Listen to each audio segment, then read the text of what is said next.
Hello viewers, in this video lecture I am going to speak to you about a type of poem called mock epic. We know what an epic is.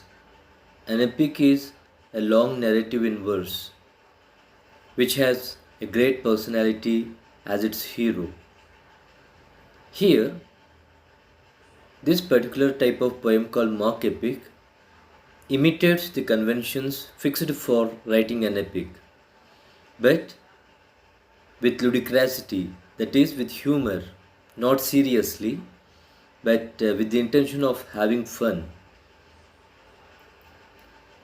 As epic is also known as a heroic poem, naturally, mock epic is known as a mock heroic poem. So, if you have a good understanding as to what an epic is, it will not be difficult for you to understand what we mean by mock epic or mock heroic poem. Here, the poet who writes a mock epic or mock heroic poem follows all the conventions that are fixed for writing an epic poem. Now, let us see what the epic conventions are, because in writing an epic, the poet follows certain conventions. He works hard on the theme that he is writing the epic on. He reads and then he plans how to divide his epic in different volumes. He prays to his muse to make his project a success, and all these things he follows because it is a lifetime achievement kind of thing for the epic writer. And the mock epic writer also does all these things, though with a tongue in cheek kind of attitude. So, these are the things that he does. First of all, he declares his purpose. Just as Milton declares that he is going to speak of the first disobedience of man in his Paradise Lost, Alexander Pope tells us that he is going to speak about what mighty contest from trivial things arise in his Rape of the Lock. And the second important thing is invocation. Since epic is a very huge project, the epic writer invokes his muse. Like Milton prays to goddess Urania to make his project a success, the mock epic writer also invokes the muse to come to his rescue to make his project a success. And since Milton was writing about Jesus Christ, the Son of God, or Adam, the first person to have been created by God, or Lucifer, who was first friend and later foe of God, he made use of something called the grand style in writing his Paradise Lost. Since his theme was exalted of high level, he used befitting level of expressions to describe his work. And the same is carried out by the mock epic writers.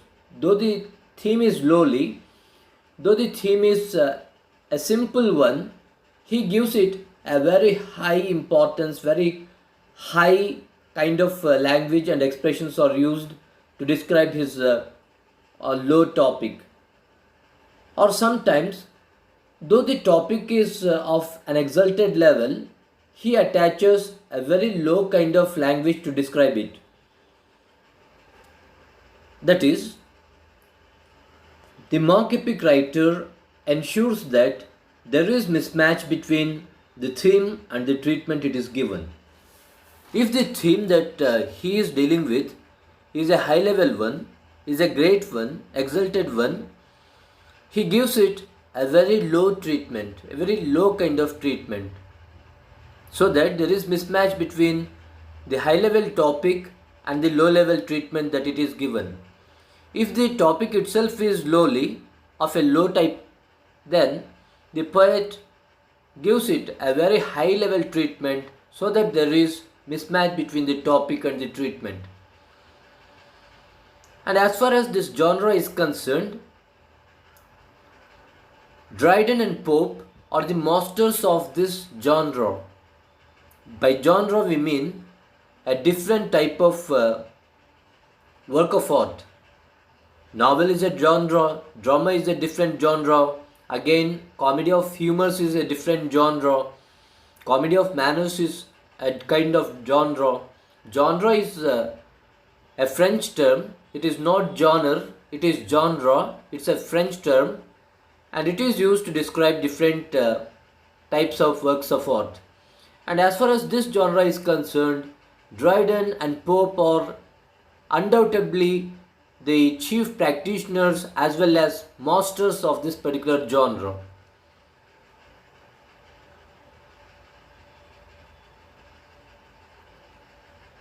Most of the time, mock epics or mock heroic poems are written with the chief aim of giving humor, giving pleasure to the readers. It's kind of a comedy film where the chief aim of the writer is but to give pleasure, some kind of humor to the readers. That is why the mock epic writer selects themes and topics which make people kind of laugh. At the same time, there are quite a few instances where people like Dryden and Alexander Pope have used this type of poetry to attack their rivals. So it was almost the case with Alexander Pope. Whenever he would get angry with somebody or the other, he would write a poem on that personality, disparaging him by highlighting or exaggerating the faults in his character. There are quite a number of poems written in this genre, but Pope's Rape of the Lock is a wonderful example for what we call a mock epic or mock heroic poem.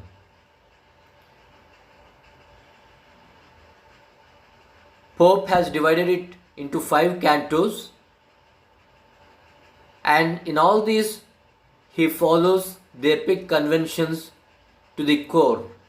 Whatever epic conventions are followed by an epic writer like Milton are followed by Alexander Pope, but at the same time the difference is while Milton seriously does so, Alexander Pope does it in a lighter vein. So this is about the genre called mock epic or mock heroic poem, where every epic convention is made fun of, is applied to a theme which it does not match, as a result of which there is a lot of humor. We can read it and have a hearty laugh. Thanks for watching. Subscribe to my channel, Ahmed School of English. Thank you.